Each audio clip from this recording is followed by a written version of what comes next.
इस दुनिया में हर कोई एक मानव शरीर की कोशिका है जो एक प्रलय से बचने की कोशिश कर रही है। संक्रमण। लाखों लाल रक्त कोशिकाओं में रेयान एक नौसिखिया है जो एक आदर्श जीवन का सपना देखता है, जब तक कि उसके मेजबान का शरीर बैक्टीरिया से ग्रसित नहीं हो गया। जीवित रहने के लिए संघर्ष करते हुए उसने सबसे आकर्षक सफेद रक्त कोशिका लड़की से मुलाकात की, जो घातक वायरस को खत्म करने के लिए जिम्मेदार है। अपने पहले दिन रेयान ने सीखा कि उसका जीवन मिशन शरीर के सभी हिस्सों में ऑक्सीजन पहुंचाना है, एक मार्ग के माध्यम से जिसे रक्त कहा जाता है। वाहिका। जब उसने सभी रास्तों का अध्ययन पूरा कर लिया तो कक्षा को समूहों में विभाजित किया गया और विभिन्न स्थानों पर भेजा गया। स्टेशनों। जब उनका समूह अपने स्टेशन पर देर से पहुंचा तो टीम लीडर ने उन पर चिल्लाया। इस तथ्य से नाराज थे कि उन्हें नए नौसिखियों से निपटना पड़ रहा है।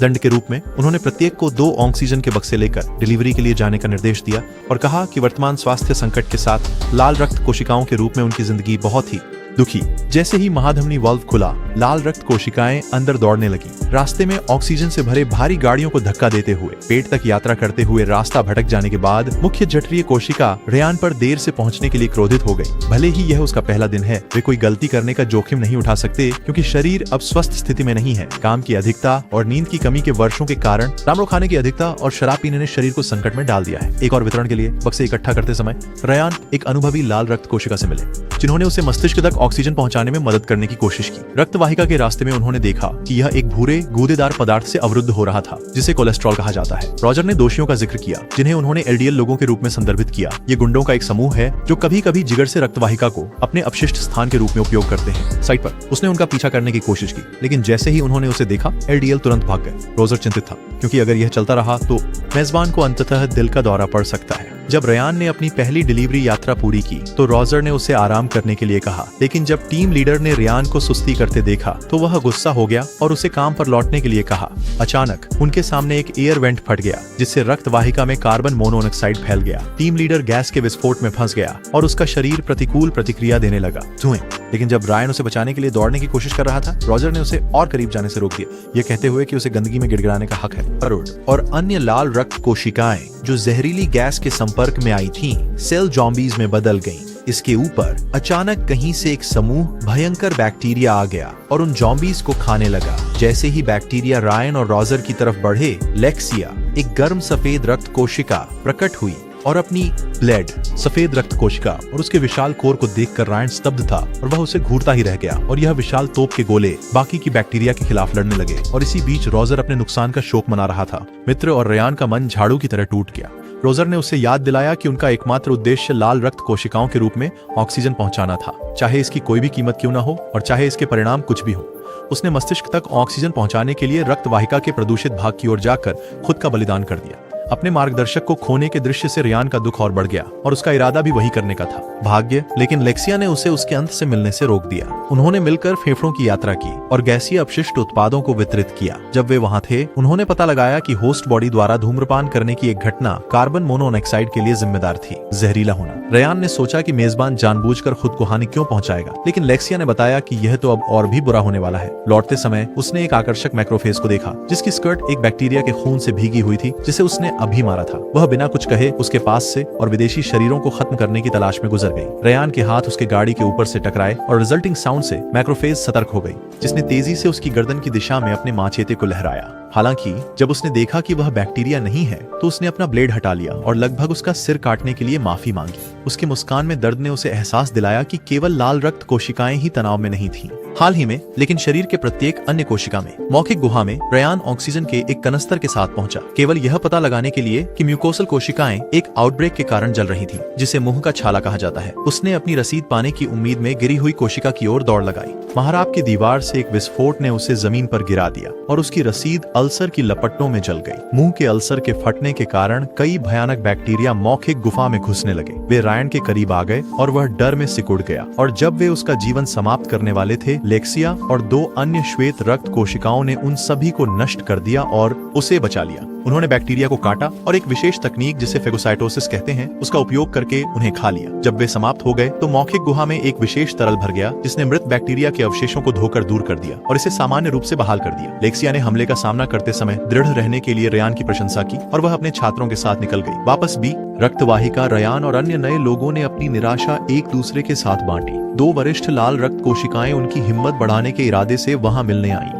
लेकिन छिड़काव करने वाले यंत्रों ने रक्तवाहिका में पीजी अंगूर का रस डालना शुरू कर दिया और एक पुराने लाल कोशिका ने सुझाव दिया कि वे कुछ समय के लिए आराम करें। परिवर्तन और वे उसके साथ शरीर के सबसे बड़े अंग यकृत की ओर गए। वह उन्हें एक रेस्तरां में ले गया जहां वे सुंदर कोशिकाओं के साथ समय बिताकर अपनी चिंताओं को भूल सकते थे, जिन्हें कहा जाता है हेप्टोसाइट्स। मूल रूप से वे गाली दे रहे थे कि वे वेश्याएं हैं। उन्होंने उन्हें विशेष पेय पेश किए जिन्हें एडीएच कहा जाता था, जो सेब साइडर विनेगर के प्रभाव को बेअसर करके उनके तनाव को कम करेगा। रेयान शुरू में पेय लेने के लिए थोड़ा परेशान था, लेकिन मुख्य हेप्टोसाइट के थोड़े आश्वासन के साथ उसने एडीएच का एक गिलास घूंट मारा। एडीएच का असर बाकी लाल कोशिकाओं पर पहले ही शुरू हो चुका था और उनके गुस्से को बाहर निकालते हुए उनसे एक काला धुआं निकल रहा था। बाकी कामगारों को आलसी देखकर रेयान अपना गुस्सा नियंत्रित नहीं कर सका और प्रमुख हेपाटोसाइट पर अपना आपा खो बैठा।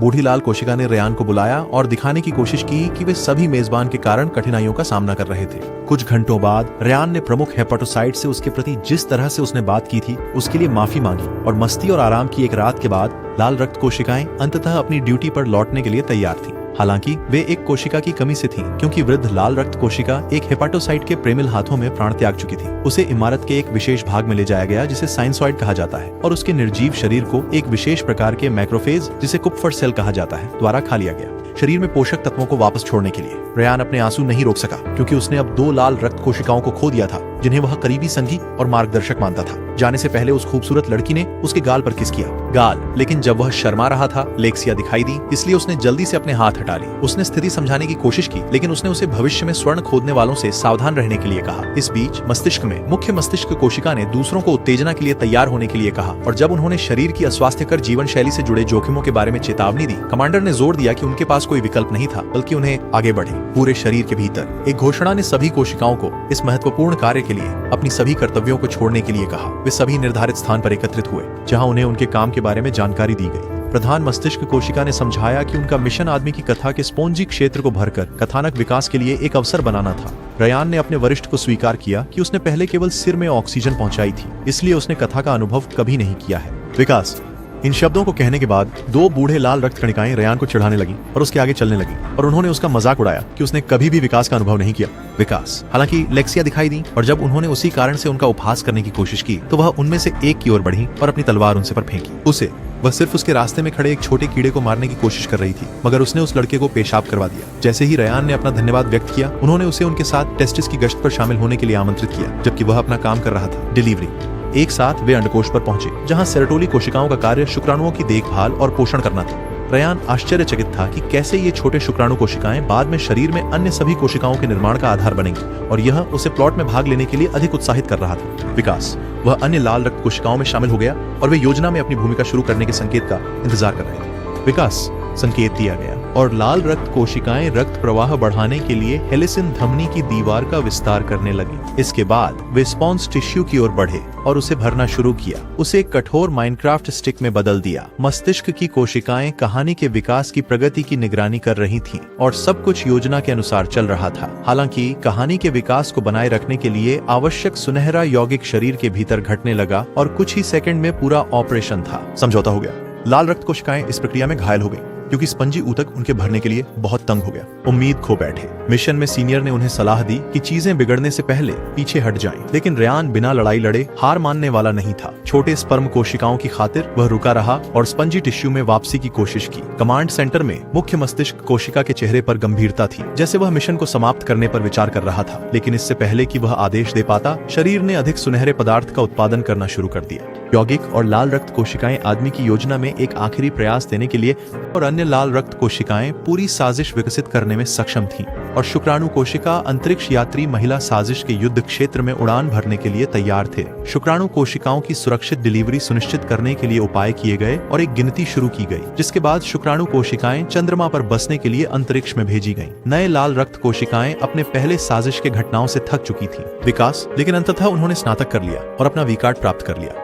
रेयान विशेष रूप से शुक्राणु कोशिकाओं के चंद्रमा पर बसने के लिए उत्साहित था, और उसने अपने वरिष्ठ से पूछा कि उनके वहां पहुंचने की क्या संभावनाएं हैं। हालांकि वरिष्ठ ने उसे बताया कि सभी प्लॉट विकास का उद्देश्य नए जीवन को बनाने के उद्देश्य से कुछ केवल आनंद के लिए थे, और उनके बीच स्पष्ट रूप से अंतर करने का कोई तरीका नहीं था। यह सोच कि उनकी सारी मेहनत केवल एक सस्ता समय बिताने के लिए हो सकती थी ने रेयान को क्रोधित कर दिया, और वह जमीन पर गिर पड़ा, अपनी दुनिया में अपने उद्देश्य पर सवाल उठाने लगा। हालांकि अचानक उसकी सोच अलेक्सिया द्वारा बाधित हो गई। जो उनकी सुरक्षा के बारे में बुरी खबर लेकर आई थी। जाहिर है, शरीर की कम प्रतिरोधक क्षमता के कारण कथानक विकास ने क्लैमिडिया नामक हत्यारे बैक्टीरिया के एक समूह द्वारा आक्रमण की अनुमति दी थी। लेक्सिया ने रेयान और अन्य लाल रक्त कोशिकाओं से कहा कि वे सुरक्षित स्थान पर पहुंचे, जबकि वह और अन्य सफेद रक्त कोशिकाएं HIV को रोकने की कोशिश करते हैं। मूत्रमार्ग पर एक एड्स सैनिक बहुत अकेला महसूस कर रहा था और उसने एक गर्म सफेद रक्त कोशिका के साथ एनीमी की कहानी विकसित करने की कोशिश की। हालांकि उसने उसे एक इसेकाई एल्फ की तरह बर्ताव करने से मना कर दिया और उसने जबरदस्ती की। अपने लंबे जालों से उसे घूंटते हुए शहर में रेयान ने अपनी पूरी कोशिश की कि बाकी कोशिकाओं को यह विश्वास दिला सके कि सब कुछ नियंत्रण में है। फिर भी यह जानते हुए कि सुजाक कितना बदनाम था, कोशिकाएं चिंतित थीं कि उनके जीवन को खतरा है। उरत्रा में लेक्सिया और अन्य श्वेत रक्त कोशिकाएं हर्पीस के राक्षसों से लड़ाई कर रही थीं, लेकिन वे जल्दी ही संख्या में कम हो गईं। लेक्सिया ने देखा कि उनकी सेना की हालत कीड़े मकोड़ों जैसी हो रही थी और उसने बाकी श्वेत रक्त कोशिकाओं को पीछे हटने का आदेश दिया। उनकी शर्मनाक हार का संदेश श्वेत रक्त कोशिका के जनरल तक पहुंचा। सेना, जिसने HPV कोशिकाओं पर युद्ध की घोषणा की, सभी उपलब्ध सफेद रक्त कोशिकाओं को निर्देश प्राप्त करने के लिए एक सैन्य अड्डे, जिसे लस्सिका ग्रंथि कहा जाता है, बुलाया गया। जैसे ही लेक्सिया और अन्य सफेद रक्त कोशिकाएं लस्सिका ग्रंथि की ओर बढ़ रही थीं, उन्हें अधीर लाल रक्त कोशिकाओं के एक समूह द्वारा रोक लिया गया, जिन्होंने उन पर आलसी और असंवेदनशील होने का आरोप लगाया। उनके शब्द लेक्सिया की भावनाओं को गहरा आहत करते हैं, लेकिन उसने कोई भावना नहीं दिखाई और लाल रक्त कोशिकाओं को आश्वासन दिया कि स्थिति का ध्यान रखा जा रहा है। लिम्फ नोड पर जनरल ने सफेद रक्त कोशिकाओं को निर्देश दिया कि वे गोनोकोकी को शरीर से पूरी तरह से समाप्त करने में कोई कमी न छोड़े। सफेद रक्त कोशिकाओं की कप्तान लिसा सैनिकों को युद्ध के मैदान में वापस ले गई। उसने श्वेत रक्त कणिकाओं को संबोधित किया और स्पष्ट कर दिया कि उनके सामने जो लड़ाई है वह संभवतः हार चुकी है। हालांकि उसने उन्हें लड़ाई जारी रखने के लिए प्रेरित किया, क्योंकि यही उनका मुख्य उद्देश्य था। रेयान को मूत्र मार्ग में ऑक्सीजन पहुंचाने की जिम्मेदारी सौंपी गई और अन्य लाल रक्त कणिकाओं के विपरीत जो गोनोकोकस के कारण डर गईं, उसने अवसर को भुनाया। वह एक और लाल रक्त कणिका के साथ गया, जिम, जो वास्तव में डरपोक था। मूत्रमार्ग की ओर अपने रास्ते पर रेयान और जिम ने देखा कि कई सफेद रक्त कणिकाएं बहती जीवरस में निर्जीव पड़ी हैं जब वे सिफिलिस से लड़ रहे थे। उन पर पीले बुखार के जीवाणु ने अचानक हमला किया, लेकिन एक सफेद रक्त कणिका उनके पीछे से उठी और अपनी अंतिम शक्ति से जीवाणु को समाप्त कर दिया। सफेद रक्त कणिका को उठाया गया एक फेज, जिसने रेयान और जिम को आगे के खतरे के बारे में भी चेतावनी दी। लीजा और अन्य श्वेत रक्त कोशिकाओं ने जुओं के खिलाफ अच्छी लड़ाई लड़ी, लेकिन उनके प्रयास बेकार साबित हुए, क्योंकि इबोला की सेना आश्चर्यजनक गति से बढ़ती जा रही थी। लीजा ने अपनी तलवार से एक को काटने की कोशिश की, उन पर हमला किया, लेकिन बैक्टीरिया के कवच के प्रहार ने उसकी तलवार को आधा कर दिया। वह लड़ती रही, लेकिन कुछ ही समय में उसके आधे से अधिक सैनिकों को सामान्य सर्दी ने पकड़ लिया। फ्लू के नेता ने लीजा पर हमला किया, शक खो दिया और उसे सिर में छुरा घोंप दिया। रेयान और जिम अंततः घटना स्थल पर पहुंचे और रेयान ने निराशा से देखा कि लेक्सिया और अन्य सफेद रक्त कोशिकाओं को कुचला जा रहा था। लेक्सिया ने उसे भागने की सलाह दी, लेकिन रेयान अपनी जमीन पर खड़ा रहा और गुलाबी आंखों को मुकाबले के लिए ललकारा। परंतु उस क्षण रेयान ने नारुतो की तरह अपने चक्र सक्रिय कर दिए और आकाश से एक तेज रोशनी गिरी, जिससे मलेरिया का कवच उतर गया। खसरा तुरंत कमजोर हो गया और श्वेत रक्त कोशिकाओं ने इस स्थिति का फायदा उठाकर उन्हें समाप्त कर दिया। युद्ध खत्म हो गया था और न्यूमोनिया अब इतिहास बन चुके थे। दुर्भाग्यवश कप्तान और कुछ अन्य श्वेत रक्त कोशिकाएं युद्ध क्षेत्र में मारे गए और उन्हें उचित अंतिम संस्कार दिया गया। थाइमस में सहायक टी कोशिका मेनिंजाइटिस के खिलाफ लड़ाई में हुए हताहतों की संख्या से गुस्से में थी। उन्होंने श्वेत रक्त कोशिकाओं को कमजोर मान लिया और पूरे शरीर में टी कोशिका के तानाशाही की एक नई युग लाने का निश्चय किया। जितनी कोशिश उन्होंने की, सहायक टी कोशिका के पास अपनी ताकत कम थी, इसलिए उन्होंने एक श्रेष्ठ सैनिकों की सेना को बुलाया, जिन्हें किलर टी सेल और अपनी योजनाओं को क्रियान्वित किया। किलर टी सेल शरीर में भरे हुए सभी एक जैसे लिटार्ड्स में WWE पहलवानों की तरह दिखाई दे रहे थे। बालों की जड़ में ऑक्सीजन पहुंचाते समय रेयान को मेजबान के बालों के उत्पादन और रखरखाव में लगने वाले कदमों की झलक मिली। उसने बाल कोशिकाओं से मुलाकात की, जो तेजी से विभाजित होने वाला एक समूह था। कोशिकाएं जिनका काम प्रत्येक बाल को बनाना और पोषण देना था। इन लोगों में रंग द्रव्य कोशिका थी, जो सुनिश्चित करती थी कि बाल काले रंग को बनाए रखें। शहर में उसने लेक्सिया से मुलाकात की, जो अभी भी गठिया की लड़ाई की घटनाओं से उबर रही थी। उसने उससे कहा कि वह पिछली लड़ाई के कारण डरी हुई थी, लेकिन उसकी मदद के लिए उसे धन्यवाद दिया। रायन के चेहरे का रंग उसके मैचिंग के जैसा बदल गया वर्दी में, और उसने लेक्सिया से कहा कि वह हमेशा उसके लिए रहेगा, चाहे कुछ भी हो। हालांकि किलर टी सेल्स आ गए और उनके नेता ब्रॉक गुप्त रूप से लेक्सिया को पसंद करते थे और वह उसे रेयान के साथ समय बिताते हुए देखकर गुस्से में था। सख्त दिखने के लिए उसने उसे टी कोशिकाओं के काम में हस्तक्षेप न करने को कहा और अपनी टीम के साथ चला गया। थाइमस में वापस सहायक टी कोशिका बुरी स्थिति में थी। यह सुनिश्चित करने की कोशिश कर रहा था कि शरीर पूरी तरह से संक्रमण से मुक्त हो। उसके कार्यकर्ताओं ने उसे एक ब्रेक लेने की सलाह दी, लेकिन वह पूरे शरीर को यह दिखाने के इरादे में था कि टी कोशिकाएं कितनी महत्वपूर्ण थीं। इस बीच रक्त वाहिका में रेयान और जिम बाल की जड़ तक ऑक्सीजन पहुंचाने के लिए संघर्ष कर रहे थे, क्योंकि रास्ता कोलेस्ट्रॉल से बुरी तरह जाम था। सौभाग्य से उन्हें रास्ते में एक संकरा मार्ग मिला और उन्होंने उसे जड़ तक पहुंचने के लिए वैकल्पिक रूप से उपयोग किया। जब वे पहुंचे तो उन्होंने देखा कि वह जगह आग में थी, क्योंकि किलर टी कोशिकाओं के हमले का परिणाम था। सभी तनावों के कारण वे विद्रोही हो गए और बाल कोशिकाओं पर हमला शुरू कर दिया। हेल्पर उस टी सेल ने आदेश दिया जो नींद की कमी से जूझ रहा था। उसने गलती से बाल कोशिकाओं को खतरनाक कैंसर कोशिकाएं समझ लिया। डेंड्रिटिक सेल ने चिल्लाकर उसे बताया कि वह गलती कर रहा है, लेकिन हेल्पर टी सेल पागलपन में इतना आगे बढ़ चुका था कि वह नहीं कर पाया। सुनो, किलर टी कोशिकाएं बालों की जड़ पर तबाही मचाना जारी रखीं और इससे कई बाल झड़ गए, जिससे मेजबान शरीर को गंजापन हुआ। स्थिति को बदतर बनाने के लिए हेल्पर टी सेल ने किलर टी सेल्स को और भी उत्तेजित करने के लिए साइटोकाइन नामक एक विशेष एनर्जी ड्रिंक का उपयोग करके तापमान बढ़ाने का निर्णय लिया। उसी क्षण ब्रॉक और अन्य किलर टी सेल्स ने सुपर सयान रूपों को ठीक वैसे ही खोला जैसे वे गोकू थे और विजिटा, और वे बाल कोशिकाओं को समाप्त करने पर उतारू हो गए। दूसरी ओर रयान मेजबान के सामाजिक जीवन के प्रति अधिक चिंतित था और उसने दूसरे लाल रक्त कोशिकाओं को शेष बालों की रक्षा के लिए ऑक्सीजन पहुंचाने में मदद करने के लिए प्रोत्साहित किया। बाल जड़ पर सारी उम्मीद खत्म हो गई थी जब तक कि स्टेरॉइड नामक भविष्यवादी रोबोटों का एक समूह दिन बचाने के लिए नहीं आ गया। उन्नत लेजर तकनीक का उपयोग करके स्टेरॉइड ने हत्यारे टी कोशिकाओं और सहायक टी कोशिका को तुरंत हरा दिया। ब्रॉक ने अपने चेहरे पर स्पेगेटी सॉस लगा रखा था, लेकिन फिर भी वह स्टेरॉइड से मुक्त होकर बाल कोशिकाओं पर हमला जारी रखना चाहता था। हालांकि रयान उसे समझाने में सफल रहे और वह साइटोकाइन के प्रभाव से होश में आ गया। ब्रॉक ने तुरंत अपने कार्यों पर पछतावा किया और उसने खुद को स्टेरॉइड रोबोट्स के सामने समर्पित कर दिया। डिलीवरी करने के रास्ते पर रयान और जिम कुछ चिकना तरल पदार्थ पर फिसल गए, जिससे उनके यूनिफॉर्म खराब हो गए। इसलिए उन्होंने सफाई के लिए किडनी स्नानागार में रुकने का निर्णय लिया। स्नानागार का संचालन मुख्य ग्लोमेरुली सेल मदर सुपीरियर की सख्त देखरेख में होता था, जिन्होंने अपने सभी कामगारों के लिए सख्त नो टॉकिंग नियम लागू किया था। स्नानागार में आने वाले सभी रक्त कणों से उत्पन्न अपशिष्ट ने होस्ट शरीर का मूत्र बनाया। रयान ने देखा कि ग्लोमेरुली कोशिकाएं भारी बोझ से दब गई थीं। कार्यभार। उसने उनमें से एक यूमी से बात की, जिसने उसे बताया कि मेजबान की खराब पोषण आदतों ने उनके लिए वाहिकाओं को साफ रखने की क्षमता पर असर डाला है। रयान ने सोचा कि यही वजह हो सकती है कि वह और जिम पहले फिसले थे। वापस जाते समय रयान और जिम ने पेशाब पाइप की दीवारों के पीछे से आ रही एक असामान्य आवाज सुनी। उनकी हैरानी की बात यह थी कि एक विशाल क्रिस्टल सीधे प्लॉट वेसल में आ गिरा और वे तेजी से भागते हुए अन्य लोगों को रास्ते में सावधान करने की कोशिश करने लगे। हालांकि क्रिस्टल दीवार में गहराई तक चला गया और बाहर की हवा ने कई लाल रक्त कोशिकाओं को मूत्र में खींच लिया, जिससे उसका रंग लाल हो गया। शराब। सारी हलचल के बाद शरीर के बाहर से एक लेजर एंडोस्कोप अंदर आया और उसने क्रिस्टल को कुचल दिया।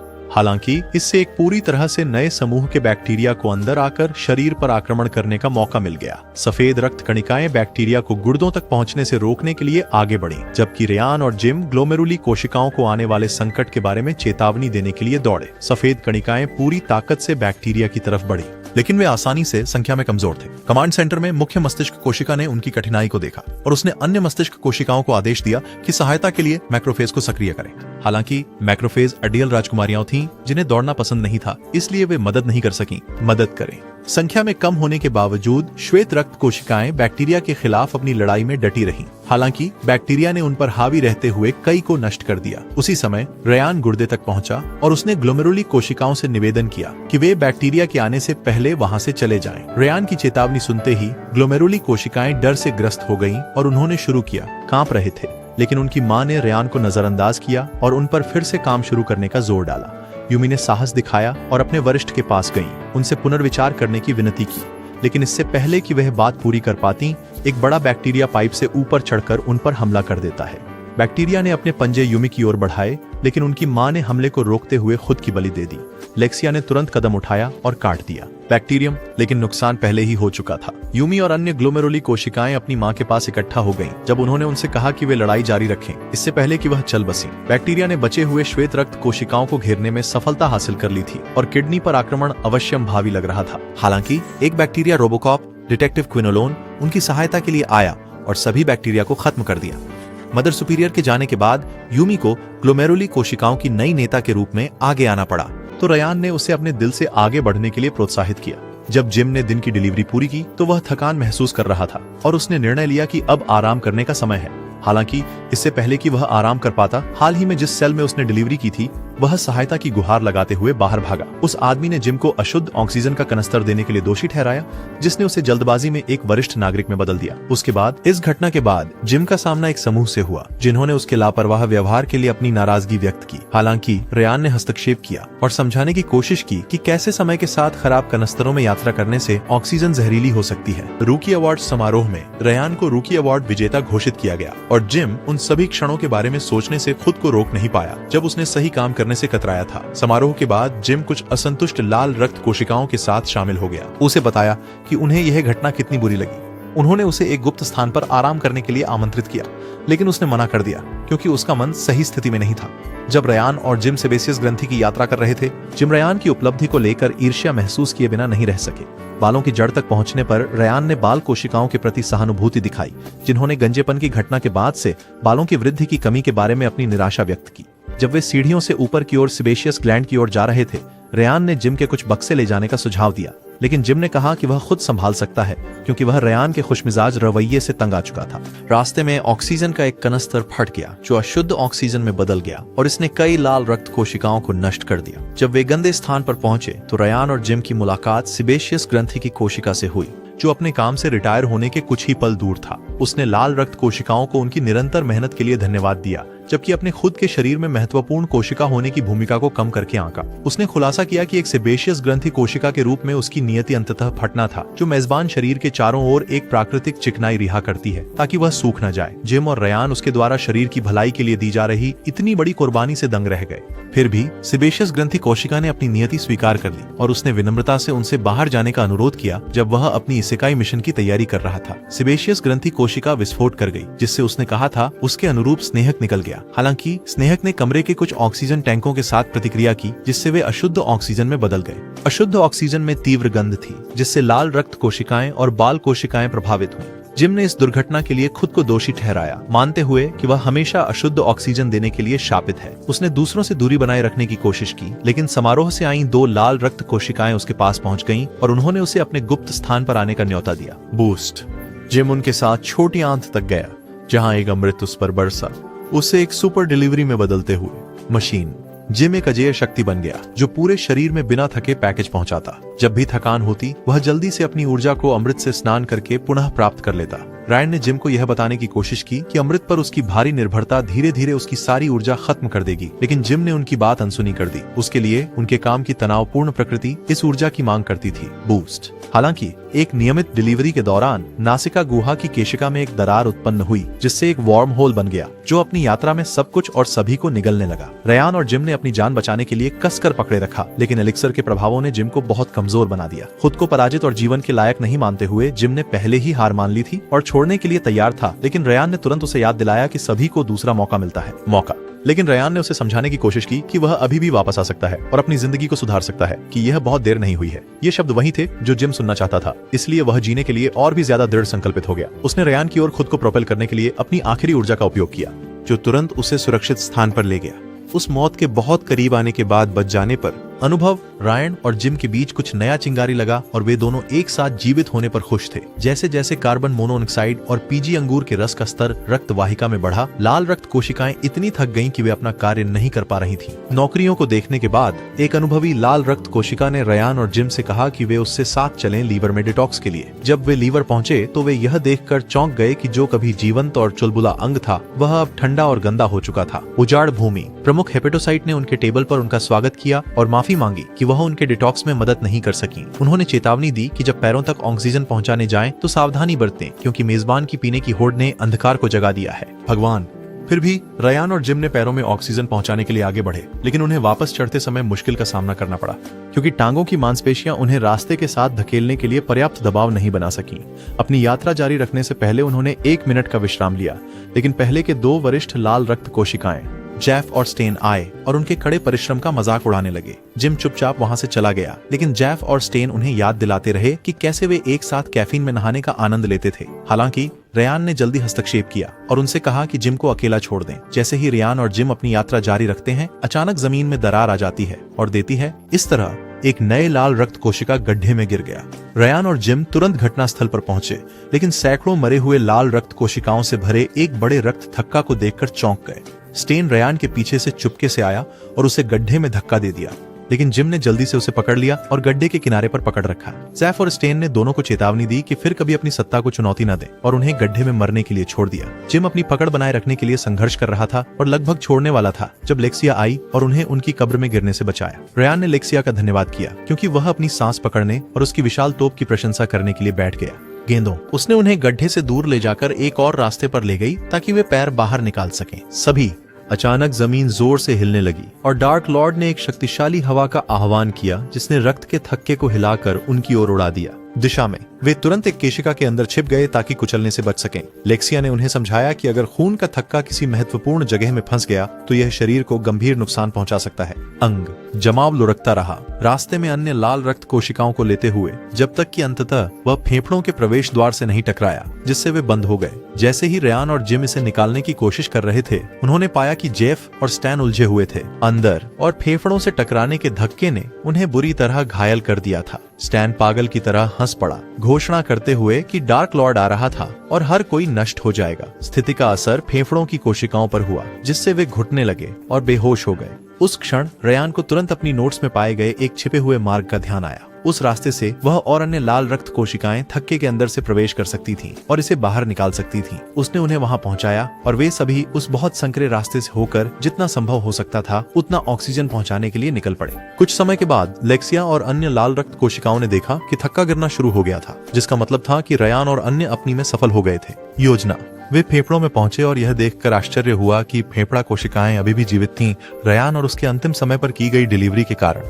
टीम लेक्सिया ने दिन बचाने के लिए युवा नायकों की प्रशंसा की और उसने रयान को उसकी प्रशंसा दिखाने के लिए गर्मजोशी से हाथ मिलाया। हालांकि डार्क लॉर्ड का आतंक अभी खत्म नहीं हुआ था, क्योंकि कुछ दिन बाद लेक्सिया यह जानकर आश्चर्यचकित रह गई कि सभी अन्य श्वेत रक्त कोशिकाएं अचानक गायब हो गई थीं। रयान और उसका श्रेष्ठ होस्ट की साजिश में ऑक्सीजन देने पहुंचे और रयान ने इंगित किया कि पिछली साजिश से बहुत समय बीत गया था। विकास उनके वरिष्ठ ने समझाया कि ऐसा उस व्यक्ति के प्लॉट की नलिकाओं के समय के साथ तंग होने के कारण था। मिकाम अंडकोश रयान ने देखा कि बेबी शुक्राणु कोशिकाओं के लिए सभी बिस्तर स्थान खाली थे। वह सेर्टोली कोशिका से मिले। प्रभारी ने उसे समझाया कि मेजबान की अस्वस्थ आदतों ने शुक्राणु कोशिकाओं के उत्पादन की क्षमता को प्रभावित किया था। इसका यह भी मतलब था कि शुक्राणु कोशिकाएं अब मादा के प्लॉट के चंद्रमा में नए जीवन का सृजन करने के लिए नहीं रह सकती थीं। ये सुनकर रयान चौंक गया, लेकिन उसके पास सुबह की डिलीवरी जारी रखने के अलावा कोई और विकल्प नहीं था। रक्तवाहिका पर जिम रयान के साथ मिला और उससे पूछा कि उसके चेहरे पर उदास भाव क्यों है। रयान ने बताया कि वह इस बात को लेकर चिंतित था कि शरीर कैसे सामना करेगा, क्योंकि इसमें सभी कोशिकाएं लगातार कम हो रहा है। लेक्सिया अचानक ऊपर से शाफ्ट से निकल आई और उसने उनसे पूछा कि क्या उन्होंने हाल ही में कोई अन्य सफेद रक्त कोशिकाएं देखी थीं। उन्होंने नहीं कहा और उसे तुरंत पता चल गया कि कुछ तो गड़बड़ है। गलत। उसने उन्हें समझाया कि हाल ही में संक्रमणों में वृद्धि के कारण कई सफेद रक्त कोशिकाएं लड़ाई में अपनी जान गंवा चुकी थीं। शरीर को एक संकटपूर्ण स्थिति में छोड़ते हुए उसने उन्हें सावधानी पूर्वक काम करने की सलाह दी और अपनी खोज जारी रखने के लिए चली गई। फेफड़ों में रयान और जिम ने देखा कि नए भर्ती हुए नौसिखियां लाल रक्त कोशिकाओं के रूप में अपनी जिम्मेदारियां सीख रहे थे।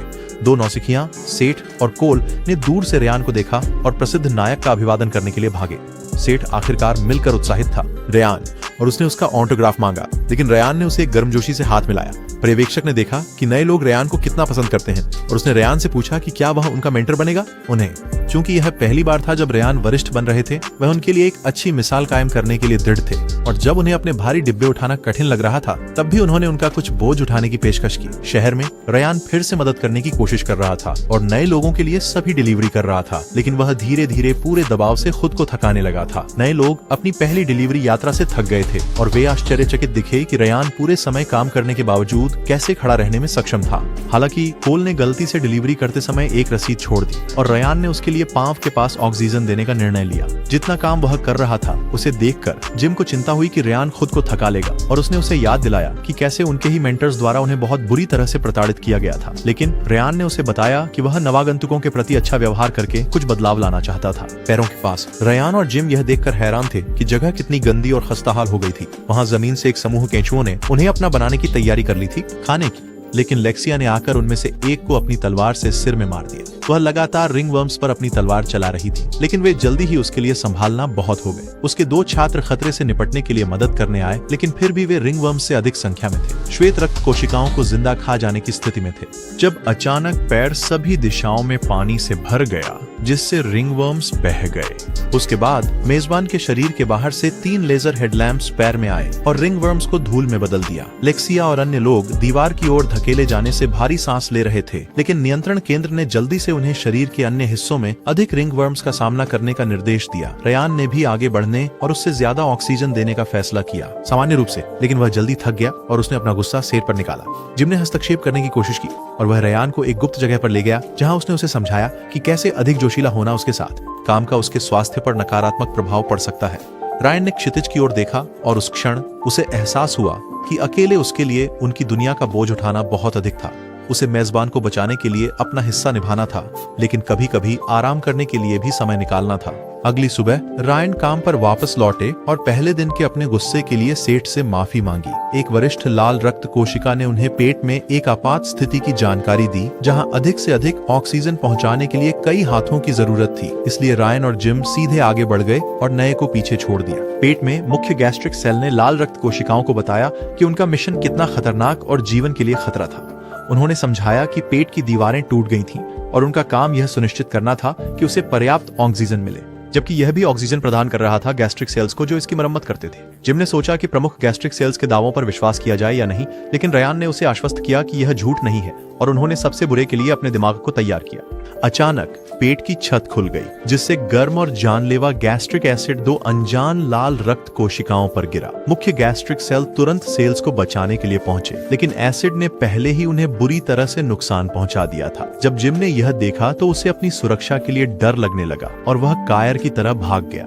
पेट की दीवारें गैस्ट्रिक एसिड की गर्मी से लगातार टूट रही थीं और मुख्य गैस्ट्रिक सेल को डर था कि दुश्मन उनकी कल्पना से भी अधिक शक्तिशाली था। फिर भी लाल रक्त कोशिकाएं आगे बढ़ती रहीं और पेट को ऑक्सीजन पहुंचाती रहीं। जिम अपने डर को छोड़ने में सक्षम हुआ और बाकी लाल रक्त कोशिकाओं की मदद करने के लिए पेट में वापस आ गया। जब रयान ने पूछा कि वह पहली बार क्यों चला गया, वहां उसने झूठ बोला और कहा कि उसे लंच ब्रेक की जरूरत थी। एक जबरदस्त भूकंप ने पूरे पेट को हिला दिया और एक बड़ा ड्रैगन हेलिक पाइलोरी अम्ल के गहरे से उभरा।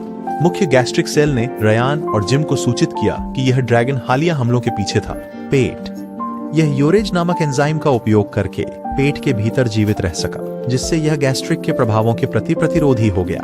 एसिड, लेक्सिया और अन्य श्वेत रक्त कणिकाएं दुश्मन को हटाने के लिए आईं, लेकिन उनके हथियार बेकार साबित हुए। ड्रैगन, रयान और जिम गैस्ट्रिक सेल्स को ऑक्सीजन पहुंचाने के अपने मिशन पर जारी रहे, लेकिन इसी दौरान जमीन से गैस्ट्रिक एसिड निकला और रयान की टांग पर निशान डाल दिया। हालांकि वह मिशन को पूरा करने के लिए दृढ़ था और अपनी चोट के बावजूद आगे बढ़ता रहा।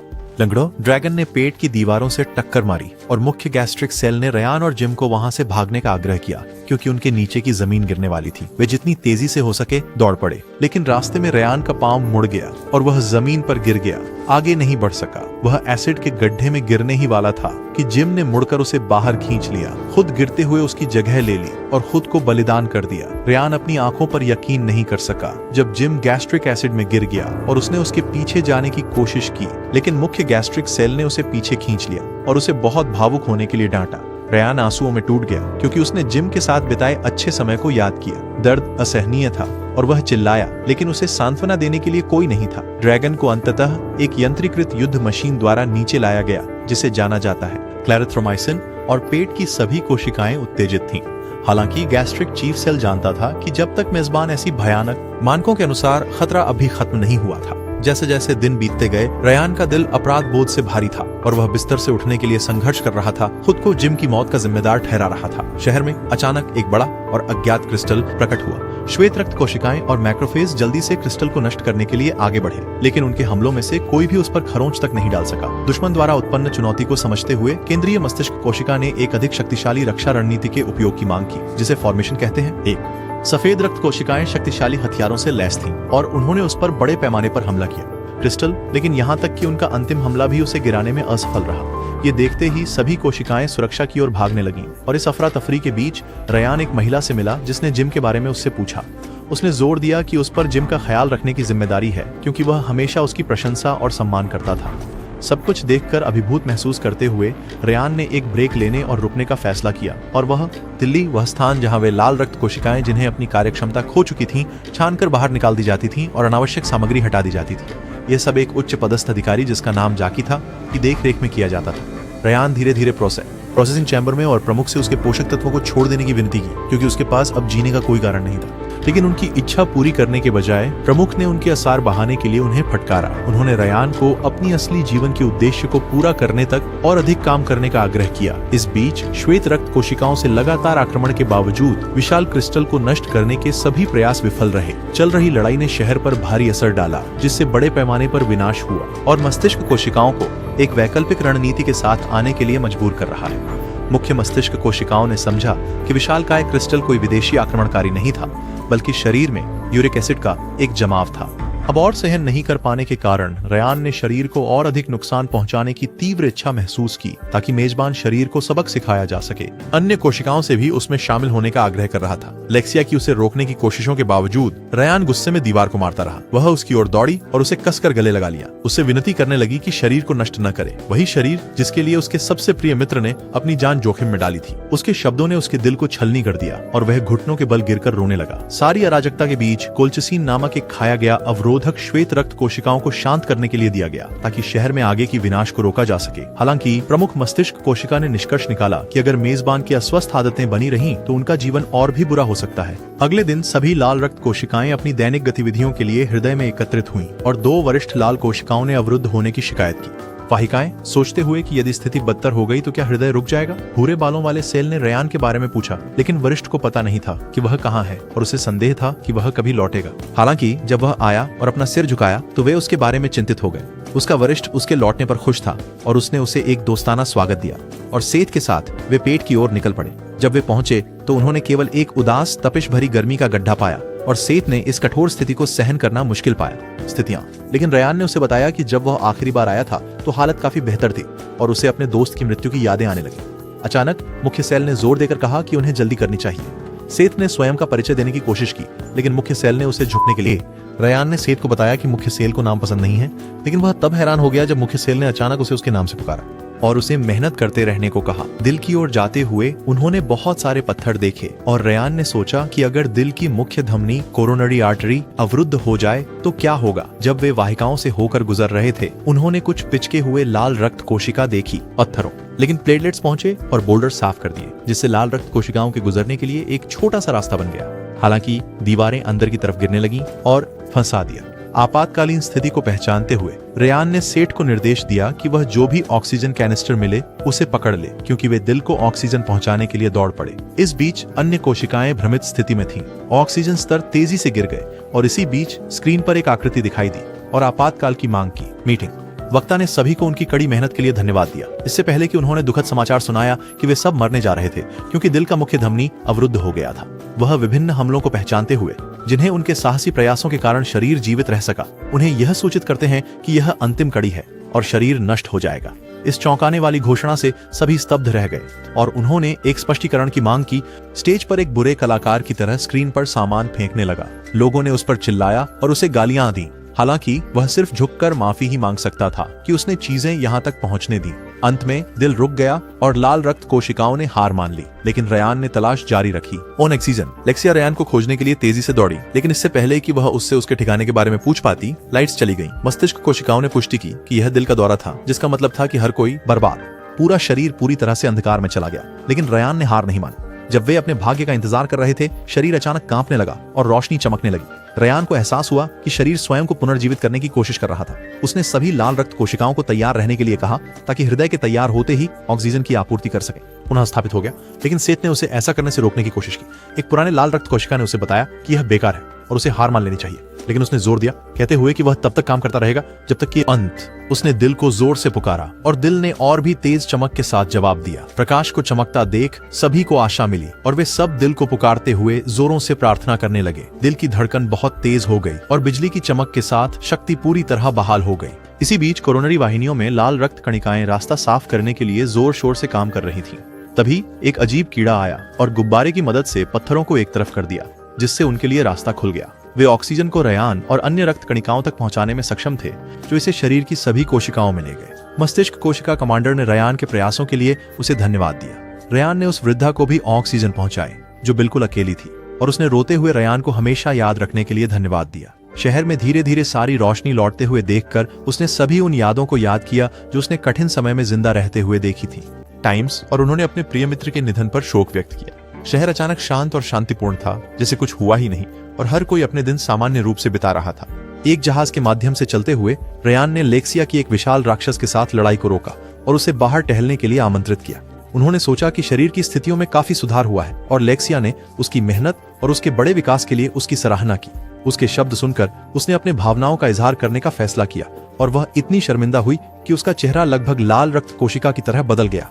जब वे ऐसा कर रहे थे, दीवारें दरकने लगीं और एक सुई जैसी नली फटकर बाहर आ गई। लेक्सिया ने सबको भागने के लिए कहा, लेकिन वे सभी उस नली की अजीब शक्ति से खींच लिए गए। रेयान ने लेक्सिया का हाथ पकड़ा, लेकिन उसने उससे छोड़ने की विनती की ताकि वह अंदर न खींचा जाए।